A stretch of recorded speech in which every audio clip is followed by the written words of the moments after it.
The villagers of Black Hollow whispered tales of a demon lurking in the dense, ancient woods that bordered their small settlement. No one dared venture too far, especially at night, for fear of what might be watching from the shadows. For centuries, the stories had remained just that, stories.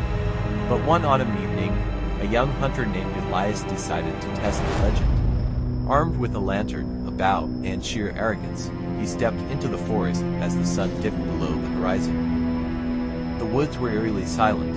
Not even the rustling of leaves or the chirp of crickets broke the oppressive stillness.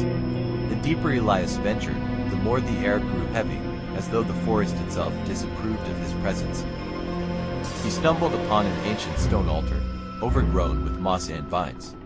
Strange symbols were etched into its surface, glowing faintly in the dim light of his lantern. Elias felt an inexplicable pull toward the altar, as if an unseen force guided his steps. As he reached out to touch the carvings, a low, guttural growl echoed through the trees. It wasn't the sound of any animal he recognized. It was deeper, darker, and filled with malice. Elias froze, his breath hitching in his throat. The growl grew louder, accompanied by the sound of something massive moving through the underbrush. The lantern's light flickered, and Elias strained his eyes to see.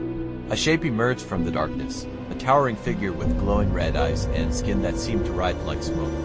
Its claws were long and razor-sharp, its mouth twisted into a sinister grin that revealed rows of jagged teeth. Elias turned to run, but the creature was faster. It moved with unnatural speed, blocking his path. "You have trespassed," the demon hissed, its voice like nails scraping across stone.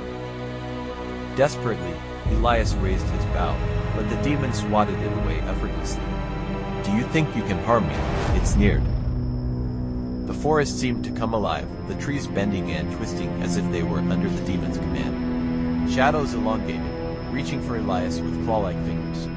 The hunter fell to his knees, overwhelmed by the suffocating darkness and the demon's piercing gaze. "Why are you here?" the demon demanded. Elias stammered, I didn't believe the stories." The demon chuckled, a sound devoid of humor.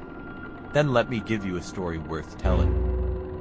The villagers found Elias the next morning, stumbling out of the woods, pale and trembling. His eyes were wild, and he muttered incoherently about glowing symbols and red eyes. He refused to speak of what had happened, but his once dark hair was now snow white. From that day on, Elias never entered the woods again. The villagers noticed that the demon's growls echoed more frequently at night, as if it was waiting for someone else to challenge it.